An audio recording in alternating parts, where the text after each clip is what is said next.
Bismillahirrahmanirrahim. Alhamdulillahirrahmanirrahim. Salatu wassalam ala asyrafil anbiya'i wal mursalin Sayyidina nabiyina Muhammadin wa ala alihi wa sahbihi ajma'in. Amma ba'd. Ilmu belajar mengajar atau tentang mengajar 9.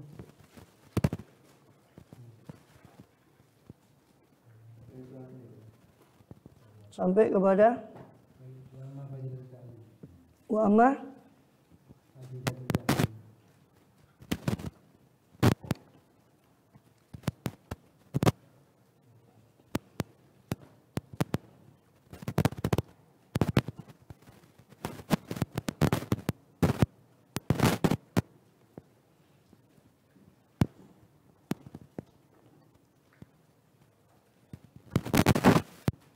terakhir sudah sampai itu ya.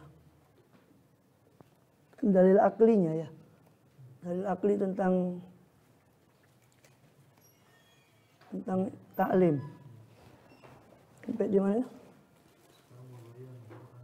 Baik. Apa?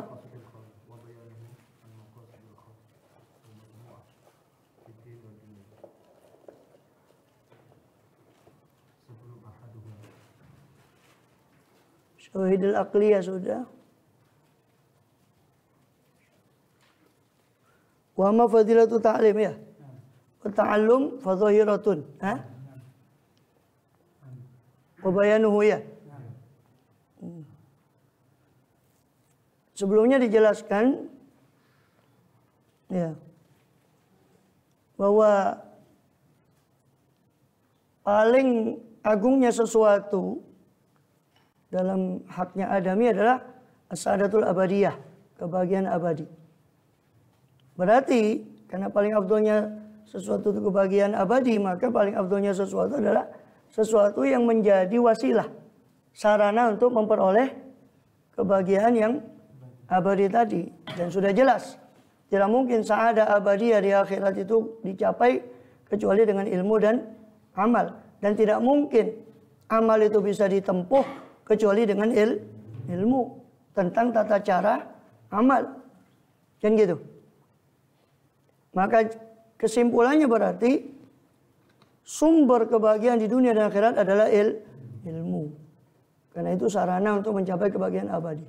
Bahkan amal pun tidak mungkin bisa tanpa itu juga. Ilmu amal inilah sarana untuk mencapai kebahagiaan abadi di akhirat. Nah, dua-duanya yang menjadi sarana utama adalah ilmu. Bahkan amal pun butuhkan ilmu. Walaupun sebaliknya ya, ilmu tanpa amal pun ya tidak berguna.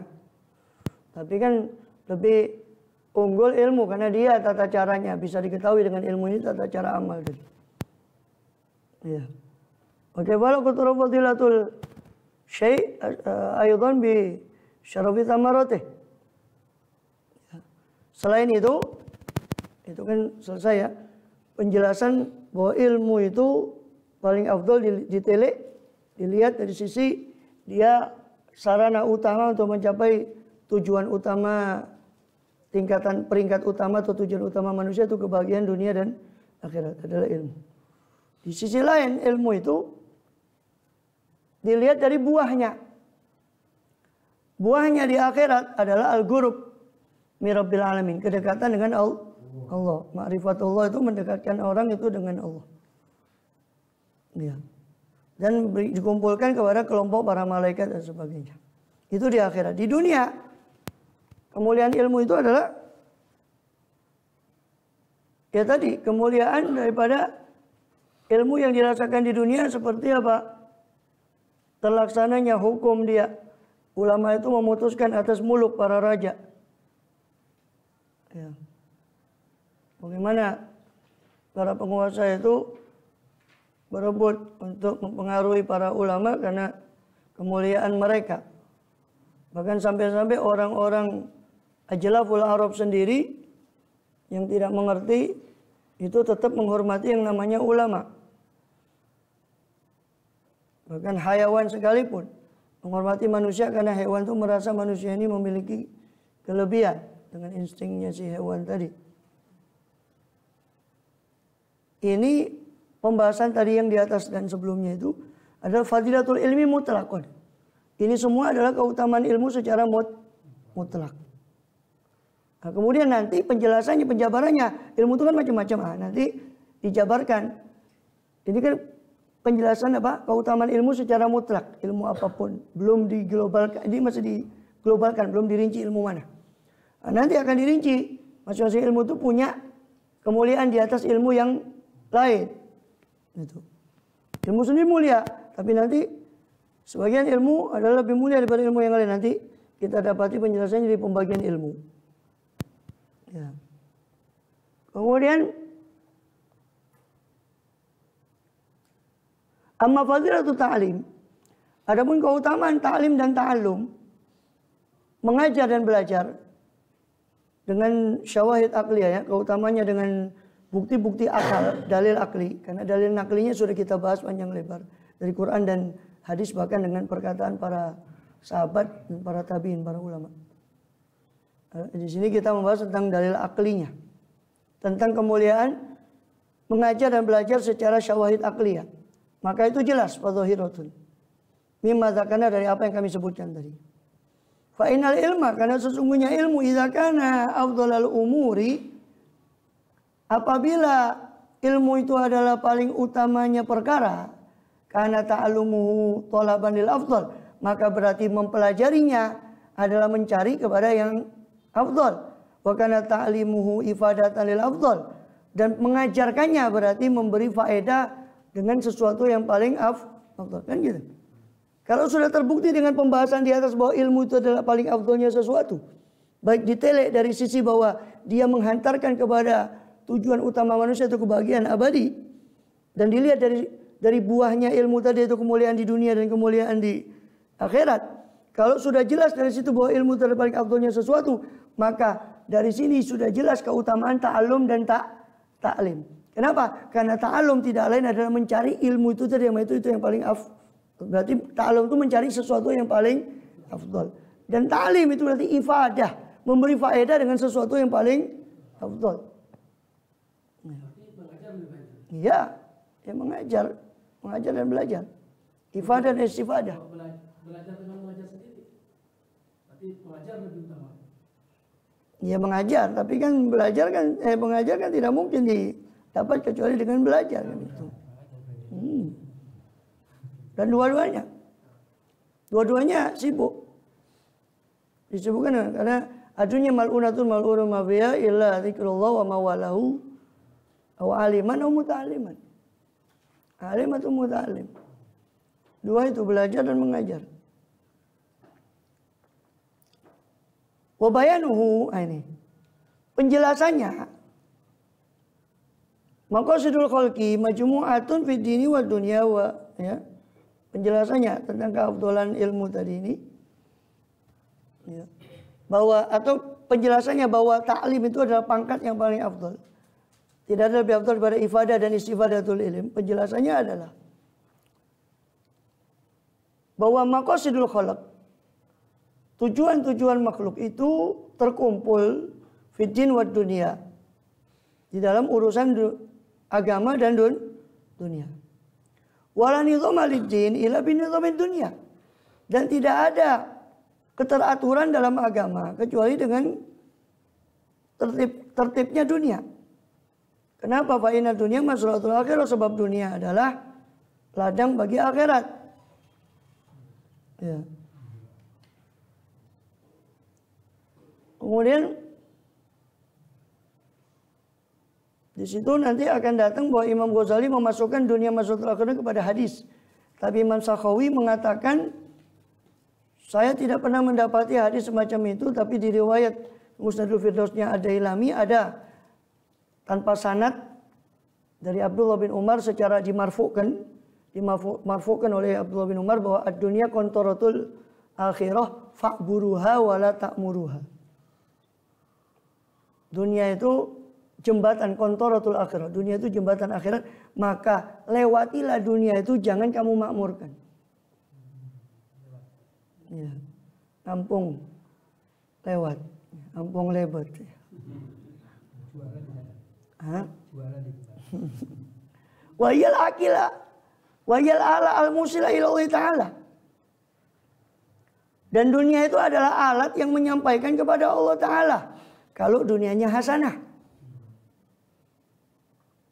Liman ittakhadha alatan, bagi siapa? Ya, bagi siapa? Dunia ini alat, bagi yang menjadikan dunia sebagai alat bukan tujuan. Kalau menjadikan dunia tujuan ya sudah. Jadi dunia itu tujuannya. Ya tidak ubahnya seperti perkataan orang kafir. Ya, in hiya illa hayatuna dunya namutu wa nahya wa ma nahnu bimab'utsin. Tidak ada kehidupan kecuali kehidupan dunia. Di sini kita hidup, di sini kita mati, tidak mungkin kita dibangkitkan. Walaupun secara lesan dia beramanah billah sampai wabil yaumil akhir secara lesan, tapi secara kelakuan dia nampak tidak beriman pada hari akhir. Waliyadzubillah min dzalik. Dunia ini alat yang menyampaikan kepada Allah bagi yang menjadikan dia sebagai alat. Ya, maksudnya menjadikan sebagai alat, dia ambil sekedar hajatnya. Sandang, pangan, papan. Wa manzilan, menjadikan dia sebagai tempat singgah. Singgah sebentar kemudian melanjutkan perjalanan. Bagi yang menjadikan itu maka dunia adalah alat. Walam yattakhidha mustaqarran, dan bagi orang yang tidak menjadikan dunia sebagai tempat menetap, watonan dan tumpah darah. Menjadikan dunia sebagai waton, sebagai tempat berdiam. Ya. Semuanya yang kata penyair kan dikatakan wamal malu wal ahluna illa wada'i'u wala budda yauman an turaddal wada'i'u. Ya. Dikatakan wamal malu wal ahluna illa wada'i'u. Tidak ada harta dan keluarga itu kecuali wada'i', simpanan, wadi'ah, titipan, barang titipan. Wala budda yauman an turaddal wada'i'u, dan harus pada satu hari diminta kembali namanya barang titipan, sama yang nitip diminta. Kan gitu. Sampai Abu Thalha itu radhiyallahu an, ya, ayah sambungnya Anas bin Malik, karena Ummu Sulaim dinikahi oleh Abu Thalha setelah ayahnya Anas itu sudah tidak ada lama, menjanda lama, kemudian dinikahi oleh Abu Thalha, si ibunya Anas. Dapat anak satu, anak itu masih kecil, meninggal. Di Bukhari ada, di Sahih Bukhari. Kemudian si pulang malam hari, suaminya masih waktu itu pergi, ada urusan di luar kota.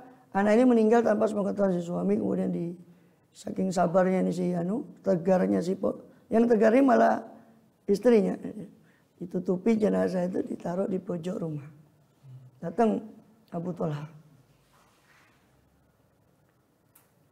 Makan, disiapkan makan malam, kumpul. Jima, kumpul. Baru setelah kumpul baru dia sampaikan. Wahai suamiku, tetangga kita itu, dia punya dititipi barang. Waktu orang yang ngambil barang titipannya itu, dia malah marah-marah. Oh, gila itu orang. Masa dititipi saja, mau diminta kembali sama yang punya, kok dia marah. Itu orang gak waras itu, gila. Wahai suamiku, ketahuilah anakmu titipan Allah, dan dia sudah diambil. Ini yang tegar malah istrinya. Besok paginya malah lapor ke Kanjeng Nabi Abu Thalha. Ya Rasulullah, diceritakan sampai dia kumpul apa itu, dia cerita. Barakallahu lakuma fi lailatikuma. Semoga Allah memberkahi kalian pada malam kalian itu kumpul. Subhanallah, kata Anas bin Malik, saya lihat anaknya itu 9 atau 7, saya lupa. Semuanya jadi hafizul Quran. Berkat doa Rasul SAW. Walaysa yantazimu amru dunya illa bi amalil adamin. Dan tidaklah tertata, tertib perkara dunia kecuali dengan amal pekerjaan dari manusia. Ya. Wa amaluhum, sedangkan utawi piro-piro amale menungso iku ahirafuhum, dan hirfah profesinya manusia itu wasinaatum, dan keahlian mereka itu tanhasiru, itu terbatas pada salah satu aksam, pada 3 macam. Ahaduha usulun laqiwa malil alam dunaha. Salah satu di antara 3 macam itu adalah usul, pokok yang mana tidak ada qiwam, tidak ada penopang bagi alam tanpanya, tidak mungkin alam tegak berdiri jagat raya tanpanya, tanpa usul tadi. Wa ya arbaatun, ya. Yang usul itu 4. Paham ya? Jadi tujuannya manusia kan, urusannya manusia itu kan berkutat pada din dan dunia kan. Dan tidak mungkin din itu bisa tegak agama kecuali dengan dunianya tegak. Kita gak usah ngaji kalau kacau di luar. Rasa no ngaji. Gak mungkin tegak urusan agama kecuali dunia tertib. Tertibnya urusan dunia itu dengan amal manusia. Sedangkan amal manusia itu terbatas pada 3. Salah satu dari 3 itu adalah usul. Yang dimaksud usul adalah 4 macam profesi. Yang mana nggak mungkin alam itu tegak tanpa usul ini. Apa? Usul itu ziraah, ya, pertanian atau hirata, itu lil mat'am, ya, untuk bahan makanan. Pertanian, hiyakah, tenunan, itu untuk malbas, untuk pangan ya, ziraah itu. Hiyakan untuk sandang, untuk malbas pakaian. Wal bina, bangunan, ini untuk papan, wayalil maskan, untuk tempat tinggal. Satu lagi siasah, politik. Tapi jangan diartikan politik ini. Politik yang dimaksud dalam Islam adalah riayatu syu'unil ummah. Menjamin, memelihara urusan umat. Itu politik dalam pengertian syariat. Bukan rebutan kursi. Riayatu syu'unil ummah. Atau riayatul umur. Itu namanya politik. Siasah. Siasat kemudian diadopsi ke bahasa Indonesia jadi siasat. Tapi hanya jelek karena siasat itu sering dikonotasikan pada sesuatu yang jelek. Siasah. Sasa ya susu siasatan. Asal maknanya ya susu dabbah. Mengendalikan hewan ya susu dabbah. Sasa ya susu. Makanya isim fa'ilnya saisun. Sais. Hanya kusir itu kan sais. Bahasa Melayu kuno itu kusir itu sais. Sais. Sasa ya susu.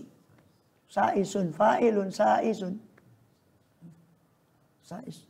Siasatan. Masdar. Sais itu bentuk isim fa'il. Riayatul umur. Ya. Jadi ada 4. Ya. Jadi urusan dunia ini, profesi manusia itu terfokus pada 3 profesi. Yang satu profesi pokok ini terbagi kepada 4. Yaitu tadi pertanian untuk makanan, tenunan untuk malbas, sandang, bina, bangunan untuk papan. Ditambah 1 siasat untuk mengatur semua itu. Politik untuk mengatur semua. Siasatul umur. Itu ta'alif wal ijtima'.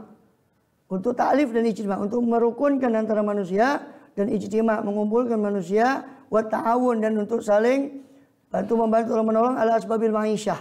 Atas sebab-sebab penghidupan. Wa dhobtiha. Dan untuk dobat. Untuk mengendalikannya. Mengendalikan asbabul ma'isyah. Ya. Asani mahiyya muhayyi'ah. Profesi kedua, tadi kan profesi yang bersifat usul, dasar, 4 profesi. Profesi kedua itu muhayyi'ah. Likulli wahid min hadhihi sina'at. Pemersiap bagi setiap dari 4 itu tadi. Dan khodimah.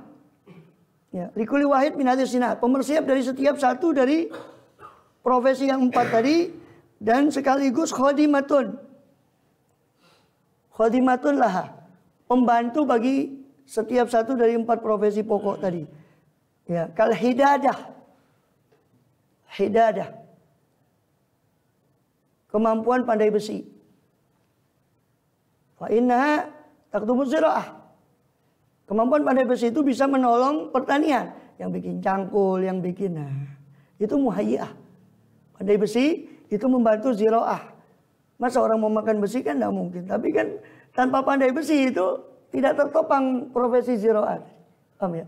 Jadi profesi yang pertama itu usul, pokok profesi. Profesi kedua muhayyi'ah, pembantu bagi yang usul ini. Ya. Kemudian wa jumlatu minas sinaat bi'adadi alatiha. Takdumu zira wa jumlatan minas sinaat. Dia membantu pertanian dan sejumlah profesi yang lain dengan i'dadi alatiha, dengan mempersiapkan alat-alatnya. Wa kal hilajah, seperti hilajah, pemintalan benang, wal ghazal, penenunan. Fa inna takdumul hiyakah, itu hilajah tadi kemampuan untuk memintal benang, membantu hiyakah, membantu tenunan kain dari mahalia untuk apa? Mempersiapkan tempatnya, objeknya, objek untuk tenun. Itu apa? Kutun, itu kapas yang kemudian diolah jadi benang. Maka hilajah tukang benang itu pembantu untuk hiyakah. Ya, orang tidak mungkin mau pakai benang ini, kayaknya kain. Tapi tanpa itu, ya itu tukang benang, pemintal benang sama ghazal juga gitu. Hilajah, bukan. Tenun itu hiyakah. Yang memintal benang, yang memproses bahan bakunya benang sampai jadi benang. Nah, yang mintal benang ke jadi kain itu namanya hiyakah. Jadi kain. Kain jadi baju itu khiyatoh. Tukang jahit.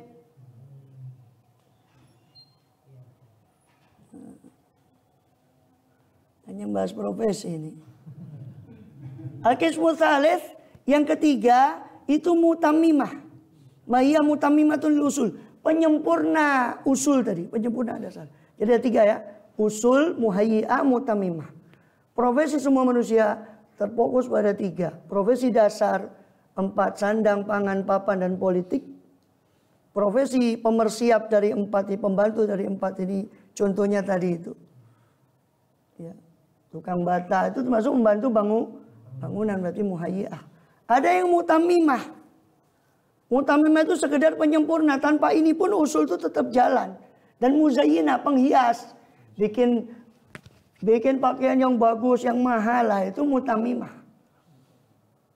Tanpa itu pun kebutuhan sandangnya orang tetap terjaga. Dia cuma pelengkap. Ya. Seperti apa? Katihana, seperti penumbuk tepung, penumbuk gandum supaya jadi tepung. Wal khubuz ziraah. Ya, itu. Wakil kisoroh, seperti kisoroh, pemutih. Ini kain yang itu supaya lebih putih. Itu kisoroh. Khiyatoh, hiyakah, penjahit, itu mutammimah, pelengkap. Hah? Tihana, ya. Tihana itu, tohan itu orangnya. Oh iya, ketohani boleh. Tohani berarti ya tumbukan ya, penumbuk. Ya. Itu mutammimah. Ya. Terus wadzalika bil idhofah ila qiyami amril alamil ardi mithlu ajza'i syakhs. Ya. Masih panjang itu nanti. Ya. Dan itu ibarat profesi itu, kalau diibaratkan tubuh manusia itu seperti ajza'i syakhs, bagiannya seseorang. Di ainnya dengan sejatinya bagian seseorang. Karena rata-rata adrub, sebab manusia itu terbagi juga kepada tiga. Ada kalbi wal kabid wal dimag, seperti jantung, kabid, hati, dan dimag, otak. Itu usul. Khadimalaha, pembantunya, kal ma'idah, lambung, wal uruk, urat, wasyaroyin, saraf, urat-urat kecil. Ya. Wal a'sab, urat-urat syaraf. Tenunan. Wal auridah, urat-urat nadi. Imam mukamilah muzayyinah. Bisa juga ada penyempurna dan muzayyinah, penghias bagi anggota badan seperti azfar, kuku, asobe, jari, hajiben, dua, alis. Asrofu hadhihi sinaat usuluha. Kesimpulannya paling mulianya dari seluruh profesi itu adalah yang usul tadi. Yaitu 4 tadi. Sandang, pangan, papan, dan politik. Paling mulianya dari 4 ini adalah siasah politik. Karena dengan kekuasaan itu semua bisa diatur. Tanpa adanya ini, walaupun semua ada, nggak ada yang ngatur. Amburadul kabeh jalan masing-masing. Karena nggak ada negara bagaimana. Paling mulianya adalah siasah. Asrafu usuliyah siasah. Bita'lif wal islah. Siasah butuh kepada ilmu hukum syariat. Syariat kembali ke ulama. Dari situ tampak kemuliaan ilmu di atas siasah. Allahu a'lam. Surah Al-Fatihah.